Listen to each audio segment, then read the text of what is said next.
नमस्कार दोस्तों, जैसे कि आपने देखा कि हमने पहले वीडियो में संविधान के 50 क्वेश्चंस को कवर किया है और वो वैसे क्वेश्चंस हैं जो बहुत ही इंपॉर्टेंट है आपके एग्जाम पर्पस से। इसलिए अगर आपने अभी तक नहीं देखा है तो जा करके आप उस वीडियो को जरूर देख लें। उसके आगे हम इस वीडियो में कंटिन्यू करेंगे। तो चलिए आइए वीडियो को शुरू करते हैं। 51वां क्वेश्चन है हमारा, भारतीय संसद का गठन जो है वो किससे होता है। आपके ऑप्शंस हैं केवल लोकसभा से, केवल राज्यसभा से, लोकसभा और राज्यसभा से, राष्ट्रपति तथा लोकसभा और राज्यसभा से, इनमें से कोई नहीं। और आपका सही आंसर हो जाएगा ऑप्शन नंबर डी, राष्ट्रपति तथा लोकसभा और राज्यसभा से।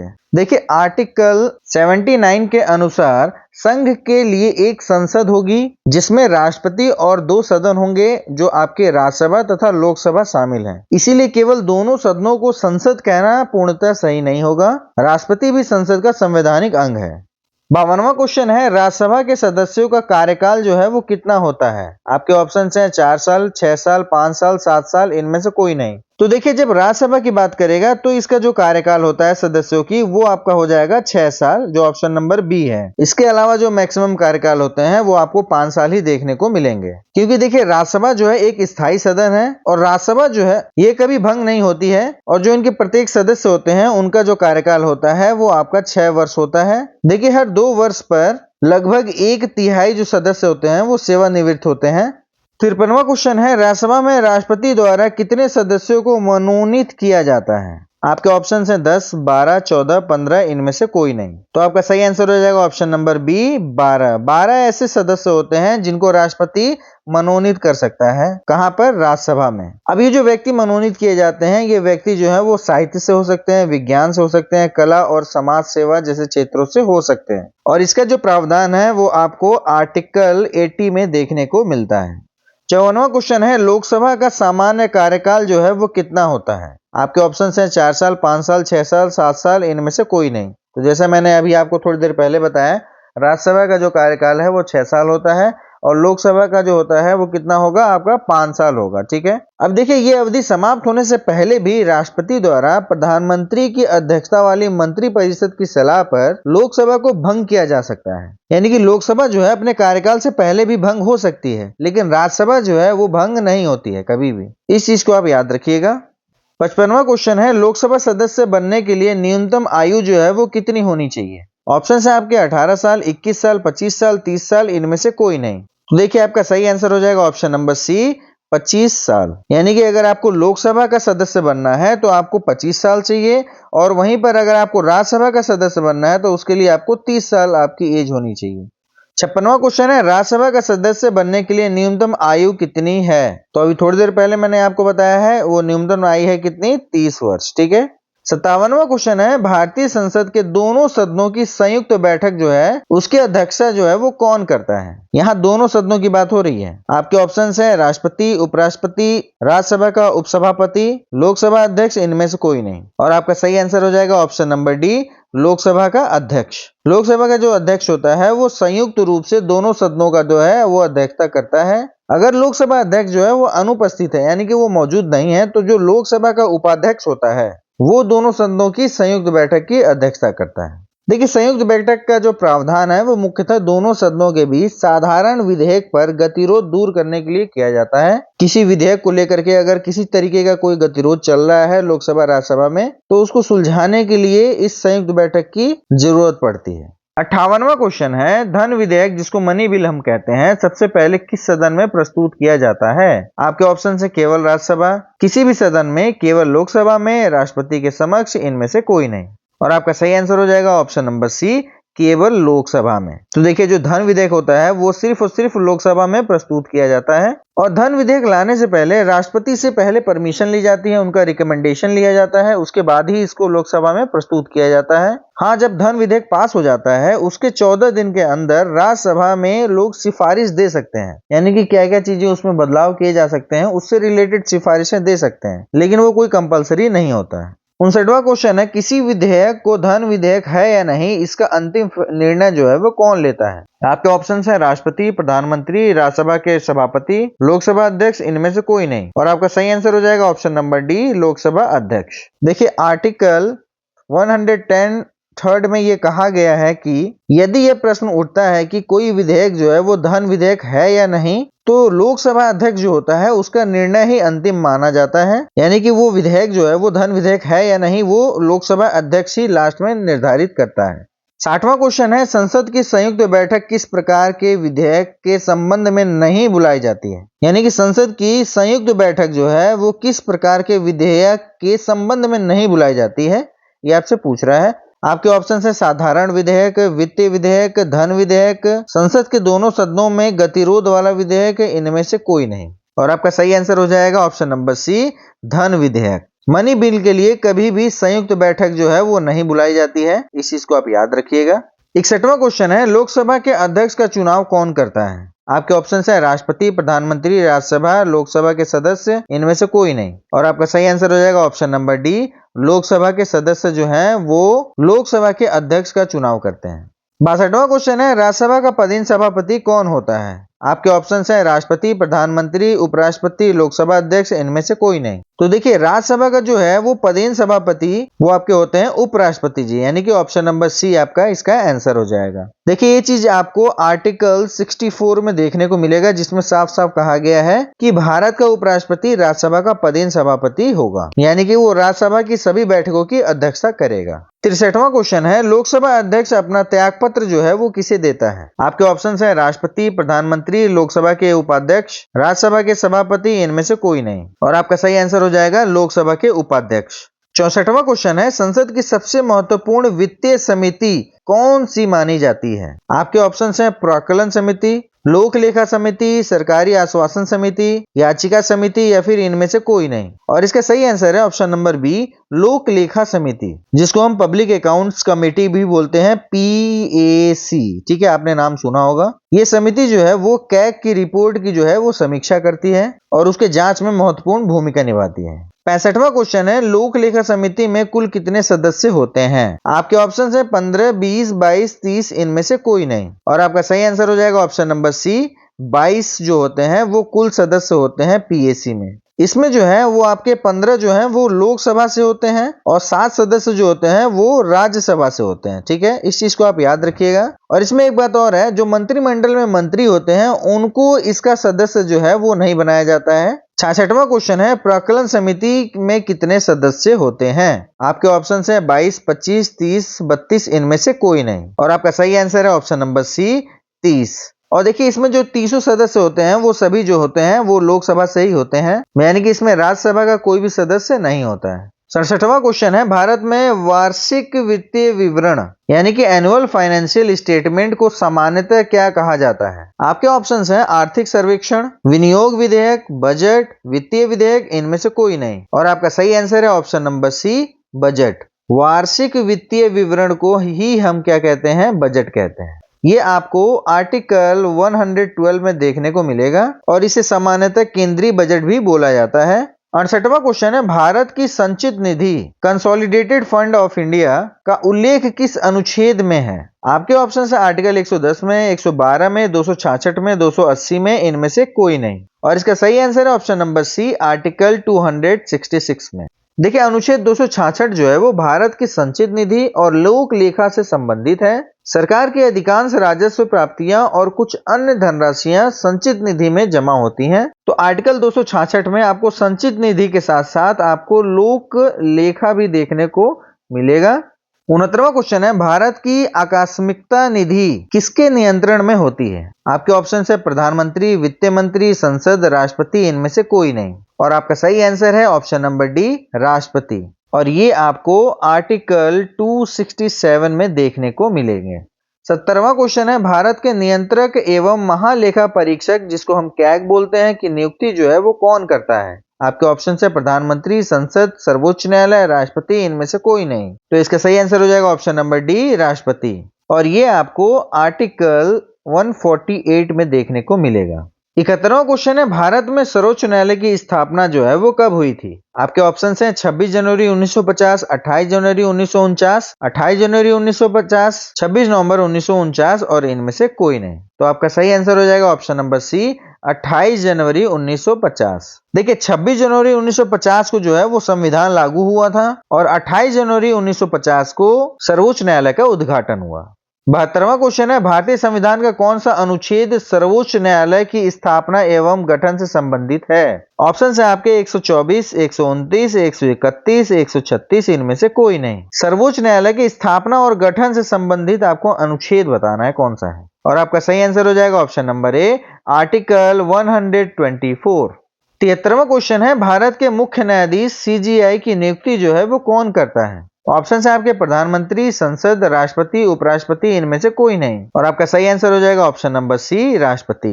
74वां क्वेश्चन है, सर्वोच्च न्यायालय के न्यायाधीश की सेवानिवृत्ति की आयु जो है वो कितनी होती है?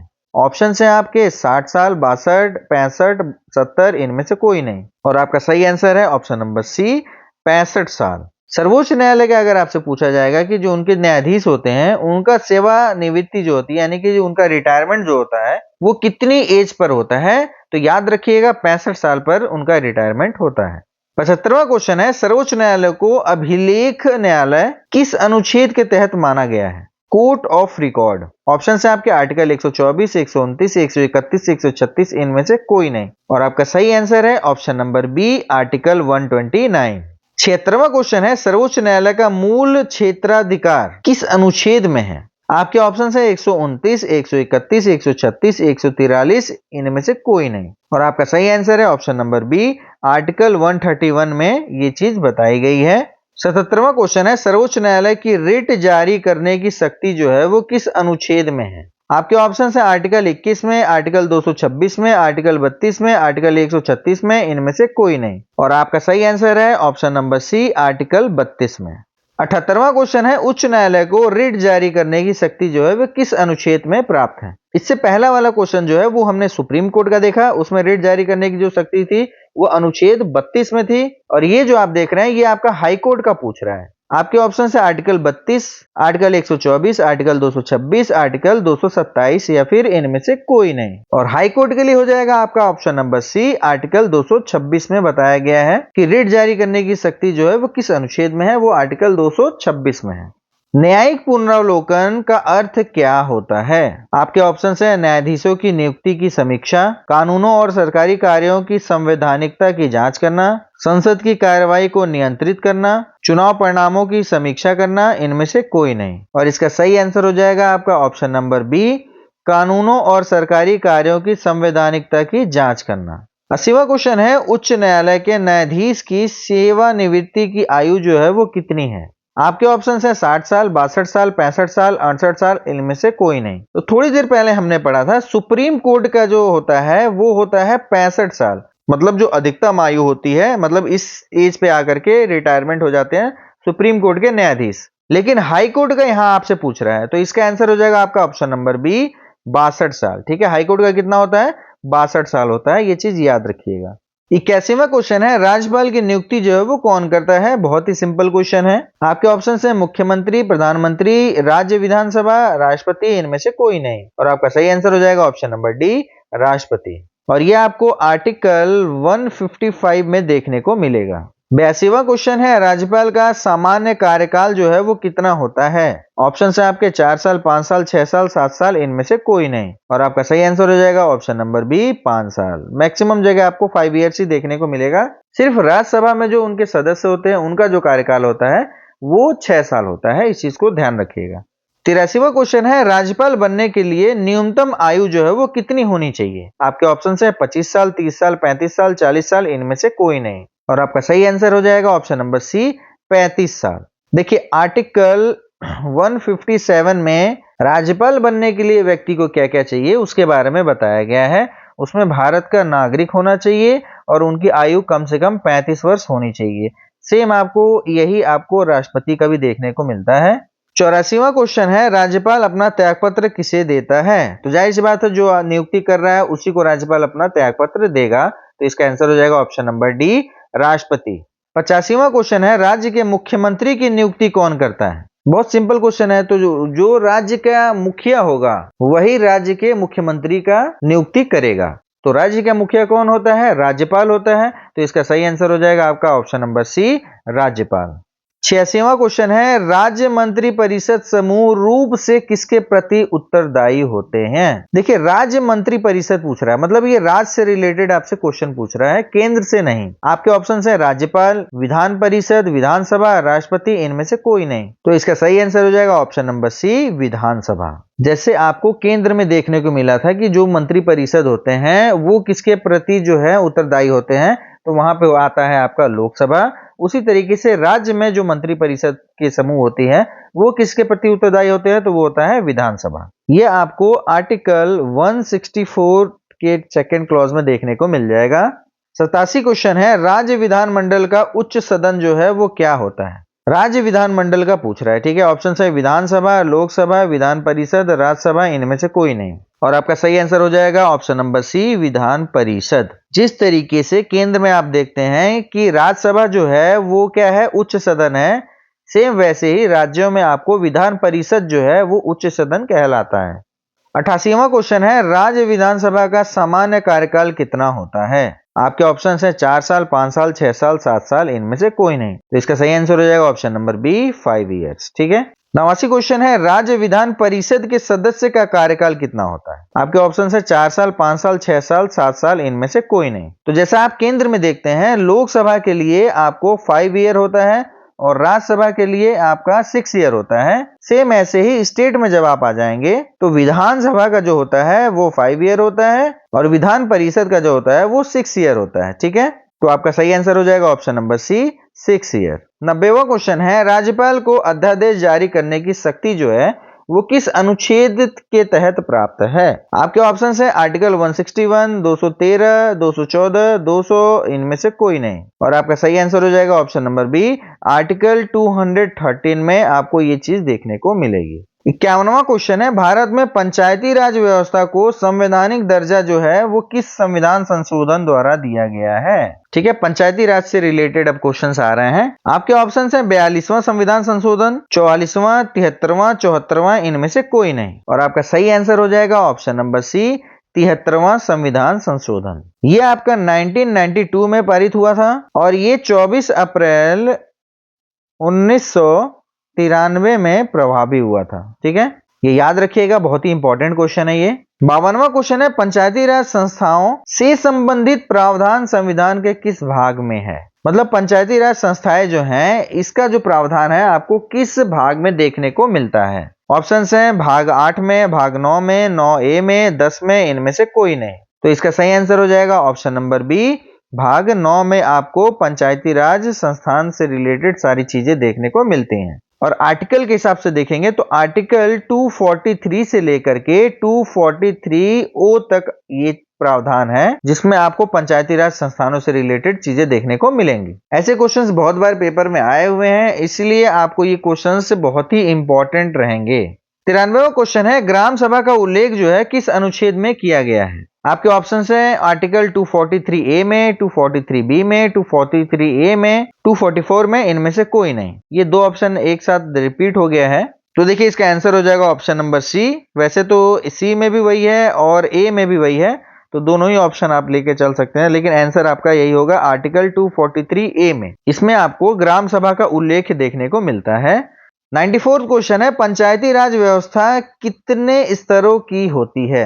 ठीक है, कितने स्टेजेस के होते हैं उसके बारे में पूछ रहे हैं। ऑप्शन है आपके 1, 2, 3, 4, इनमें से कोई नहीं। तो देखिए इसका सही आंसर हो जाएगा ऑप्शन नंबर सी। ये 3 स्तर में आपको देखने को मिलते हैं। पहला है आपका ग्राम पंचायत, दूसरा है आपका पंचायत समिति जिसको हम क्षेत्र पंचायत भी बोलते हैं, और तीसरा आपका जिला परिषद है। ठीक है, इन्हीं 3 स्टेजेस में आपको पंचायती राज व्यवस्था देखने को मिलेगी। 95वां क्वेश्चन है, पंचायती राज संस्थाओं का कार्यकाल जो है वो कितना होता है? ऑप्शन है 3 साल, 4 साल, 5 साल, 6 साल, इनमें से कोई नहीं। तो इसका सही आंसर हो जाएगा ऑप्शन नंबर सी, 5 ईयर्स। ठीक है। 96वां क्वेश्चन है, पंचायती राज संस्थाओं में महिलाओं के लिए कम से कम कितनी सीटें जो है वो आरक्षित होती हैं? परसेंटेज में यहाँ पे आपसे पूछा है। ऑप्शन है आपके 25%, 33.5% यानी कि 1/3, 40%, 50%, इनमें से कोई नहीं। तो इसका सही आंसर हो जाएगा ऑप्शन नंबर बी, 33.5% जो है ये आपके सीट आरक्षित है, किसमें? पंचायती राज संस्थाओं में।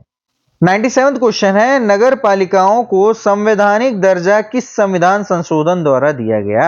आपके ऑप्शन है 73वां संशोधन, 74वां, 42वां, 86वां और इनमें से कोई नहीं। और आपका सही आंसर हो जाएगा ऑप्शन नंबर बी, 74वां संशोधन के तहत नगर पालिकाओं को संवैधानिक दर्जा प्राप्त हुआ था और ये संशोधन 1992 के द्वारा आया था और ये 1 जून 1993 से प्रभावी हुआ था। और ये भाग जो है, ये भाग आपको 9A में देखने को मिलेगा।